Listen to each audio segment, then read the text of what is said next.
In a world searching for gaming knowledge comes the man, the myth, a legend in his own mind, Critical.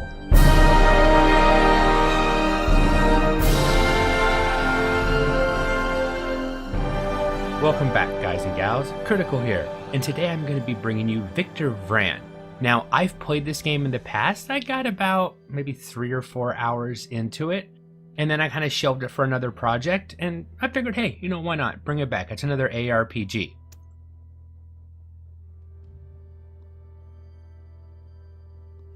I like the art style. And this music, I hear this, and the first thing I think of, Diablo.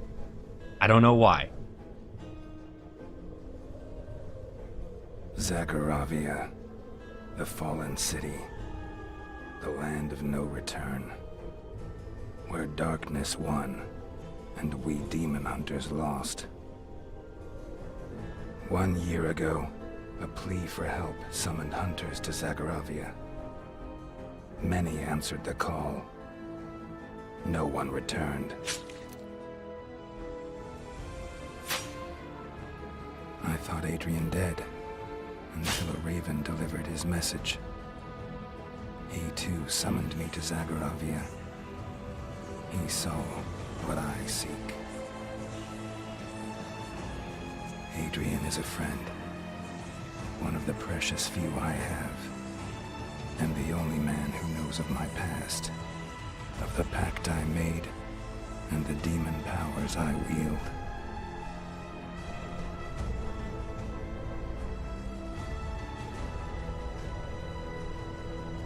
Whatever haunts this cursed city, I will face to find my friend.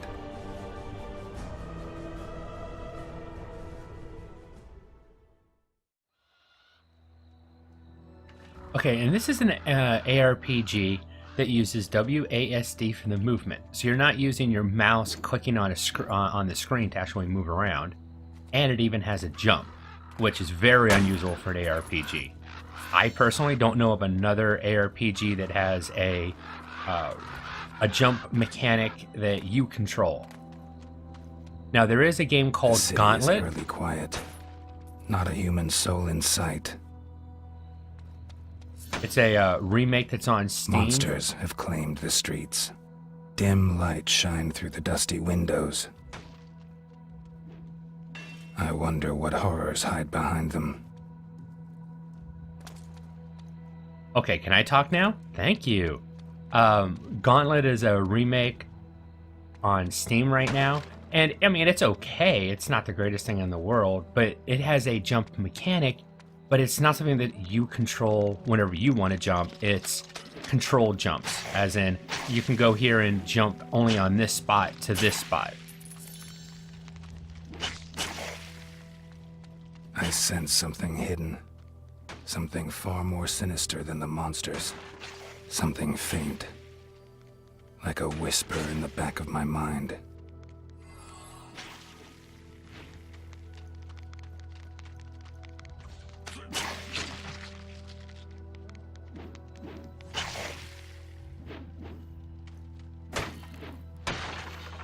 And I was just about to say something when he...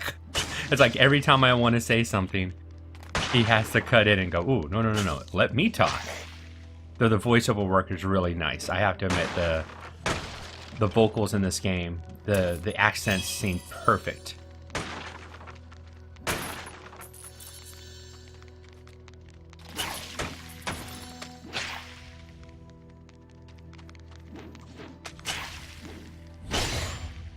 Now that was a special attack.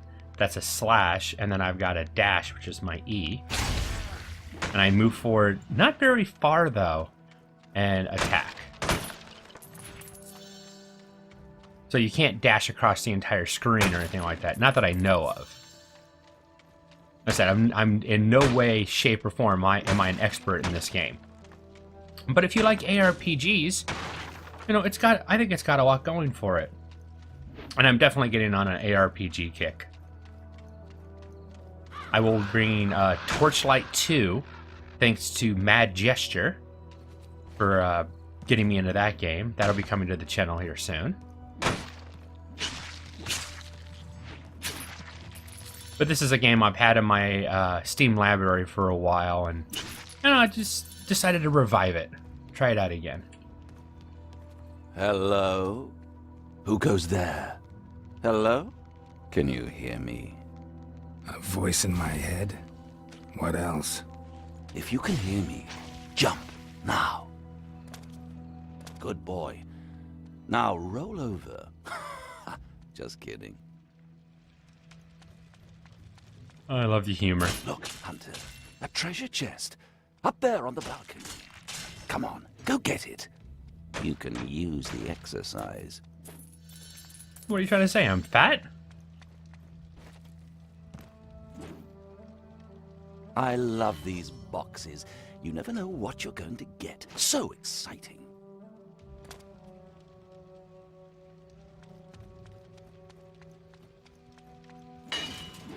Now I have something to say. The question is, are they going to let me say it? Okay, looks like so. All right. So I just got 2 weapons, and now I really do like the hammers, but I'm going to show you what the shotguns do. Basically what you think they do. Boom. It goes boom. And then you have E, which is like a critical shot. It's more of a directed, or excuse me, Q. And then E is like a shotgun blast. So Q is, we're going to go for a particular target, and I believe it ups our critical chance. Yeah, an aim shot.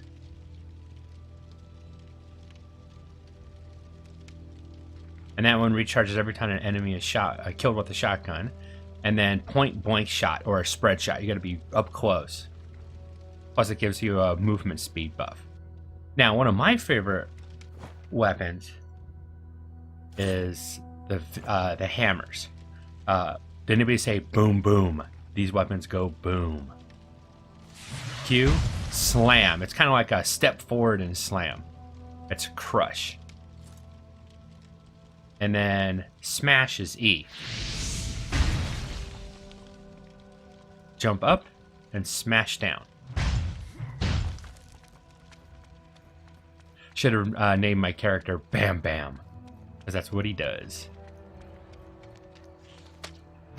Crush. That's so cool. You know, there are more of these lovely chests lying around. Can you find them?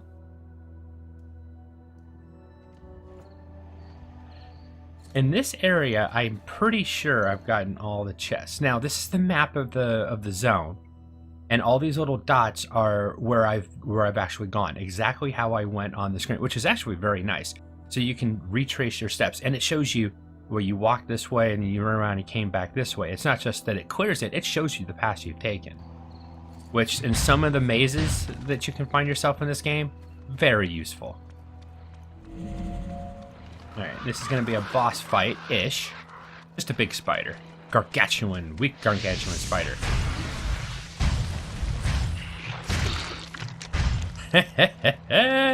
He didn't stand a chance. Now, I ended up using both my special attacks. I went in first with the E for a smash, and then I crushed him, and then did some just regular melee attacks and finished him off.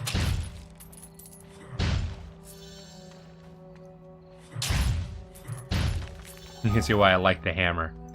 It is awesome. Now, you can't enter these just by clicking on or moving in. You have to hit F, and it kind of shows you what you're going to be facing when you go in there. You know, you got skeletons, and it looks like an interior of a castle or something, a fallen keep in this case. And you hit F again to enter. And the atmosphere in this game is pretty nice. Now, you can't zoom in and you can't zoom out. This is the scale is locked. But still, the atmosphere is done pretty well. I know this place. You're getting closer. Come on, open that door. Oh, watch out, Hunter. Those dummies look tough. They outnumber you. You should consider retreating. Now, this is a tutorial area where they're going to say, okay, we want you to use this weapon or use that weapon. With their red eyes and long noses. They're laughing at your feeble attacks.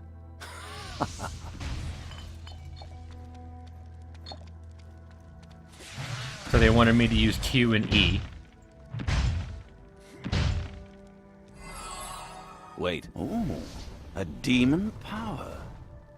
Where did you learn to do that? Anyway, come. Meet me in the next room. Now, this is a demon power. It's called Meteor. And it recharges that yellow bar that's going up. I'm attacking, I'm doing damage. It builds up, and then I can use my Meteor now. So it's a charge attack, but it's charged as in you have to beat something. In that box. Come on, break it. Wait, that's not me. Oh well. I love how the game lies to you. And then my overdrive ran out because I wasn't doing anything, so I lost the charge.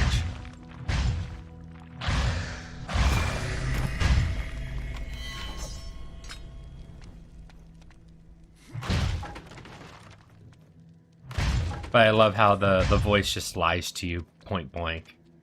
Now it wants me to go ahead and equip a shotgun. Go ahead and do that.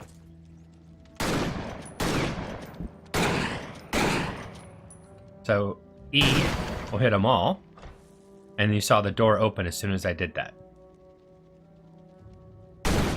Q is just a single target attack. But I'm going to go back to my hammer. Me likey the hammer. Hammer time! You know I had to say it at least once, maybe twice. I'll try to not do it more than 3 times, I promise.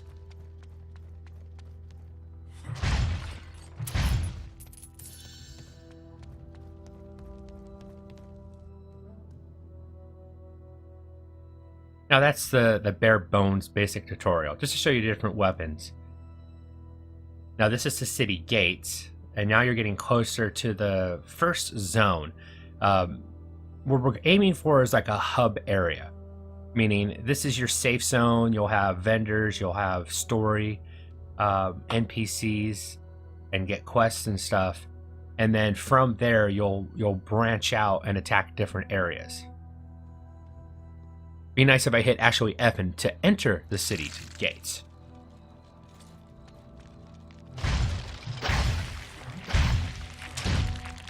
I sense something shiny nearby. Let me give you a hint. It's bigger than a spider, but it is also full of treasure. And it is sitting on top looking down at you.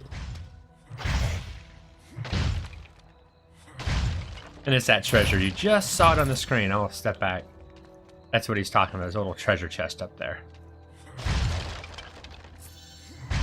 And it's no mystery how to get up there. It's really pretty simple. Run up the conveniently provided ramp.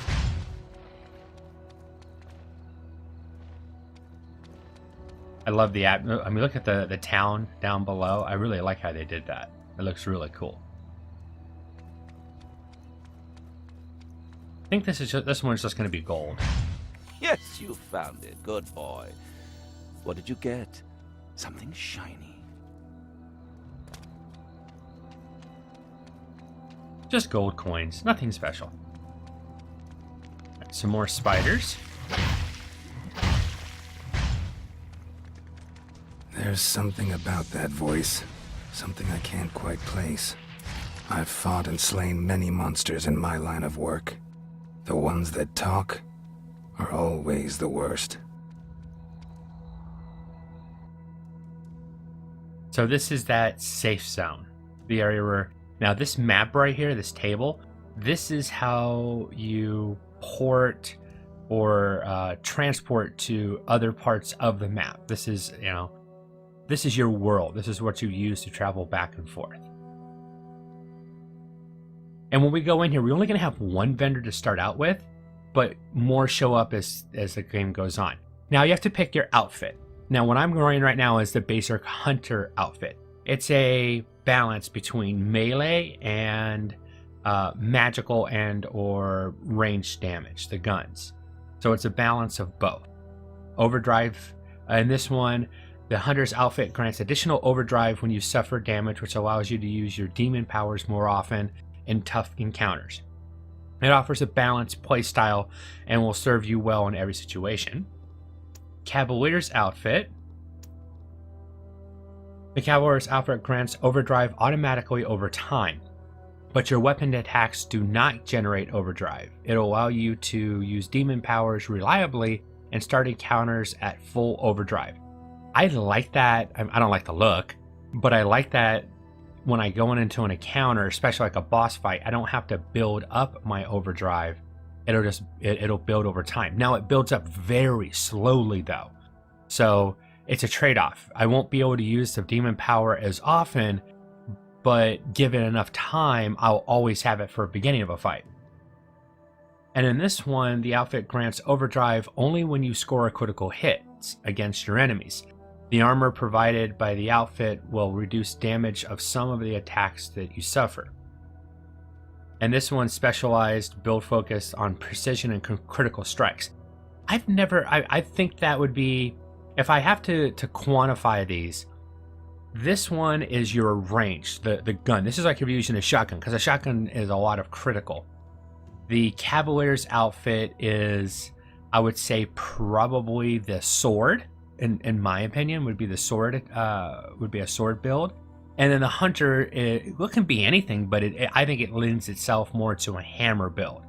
You know, up close and right in the face of the mobs when the mobs hit you. Well, maybe not hit you, but now I'm gonna play normal mode, and I'm not gonna be playing. Now they do have a hardcore. When I first tried this game, I don't think it actually had hardcore mode, but we're going to be playing normal because I'm sure I'm going to die at sometime. There are survivors after all this time. Castle Zagora still stands, a refuge from the horrors outside.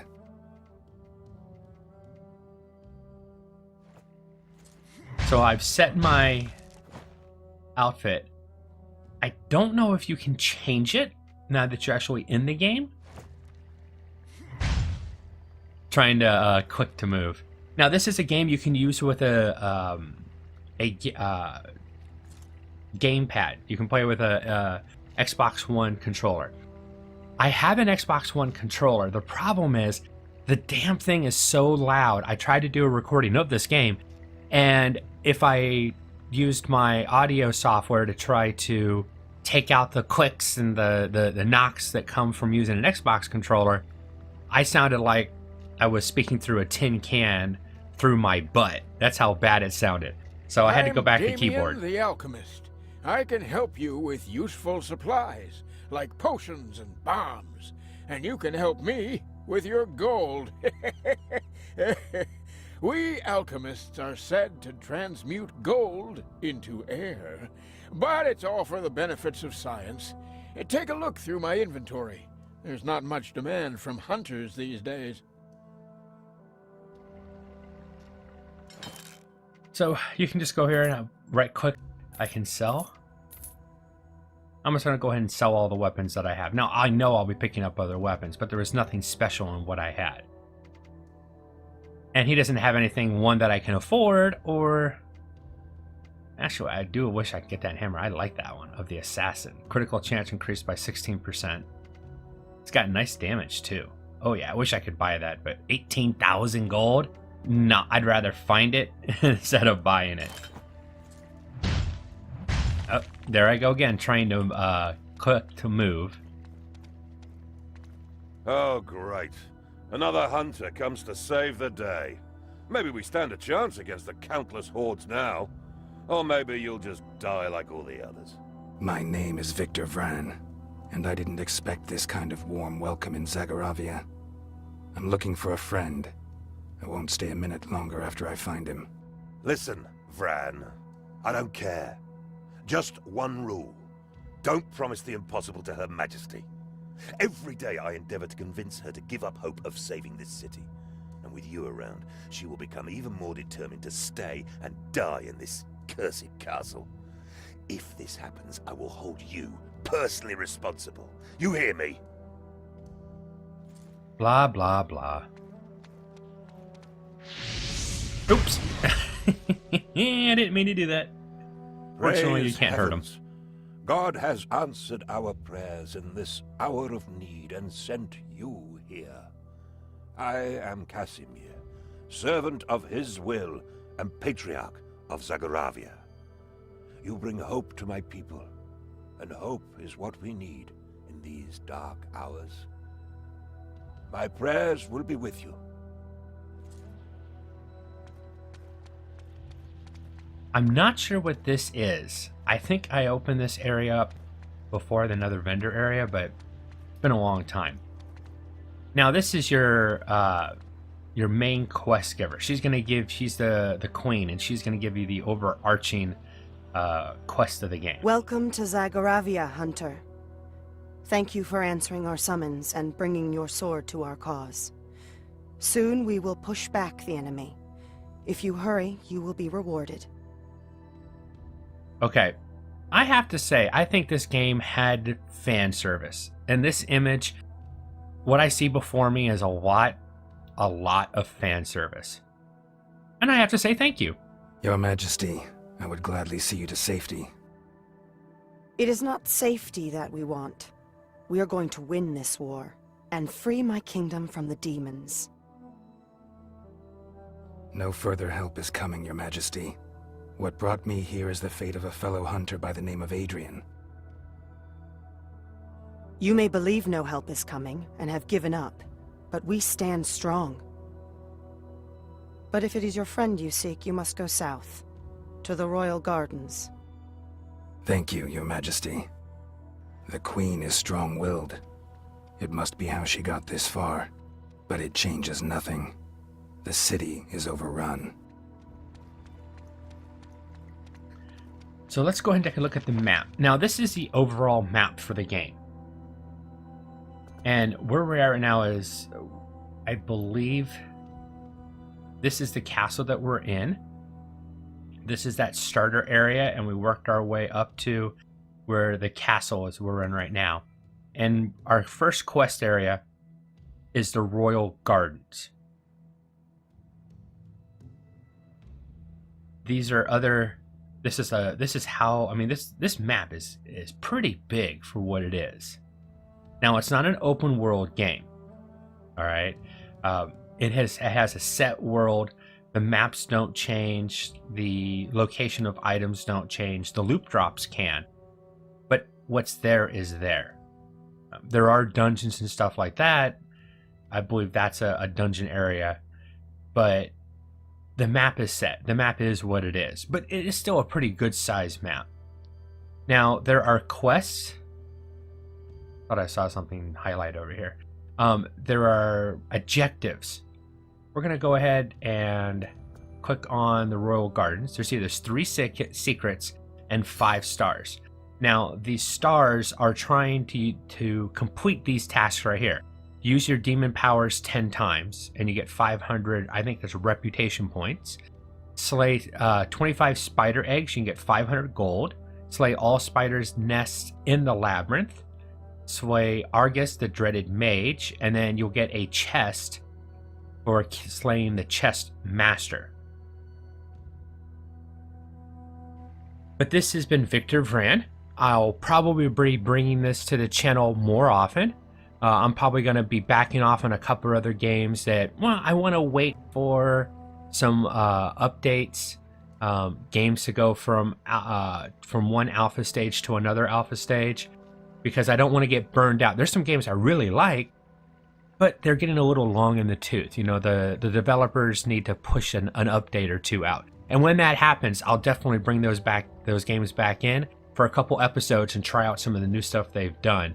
I just don't want to burn myself out, and I don't want to bore you guys with games that, though good, yeah, they need an update, a polish. But this has been Victor Vran. Thank you for being here. You have a nice day. Bye.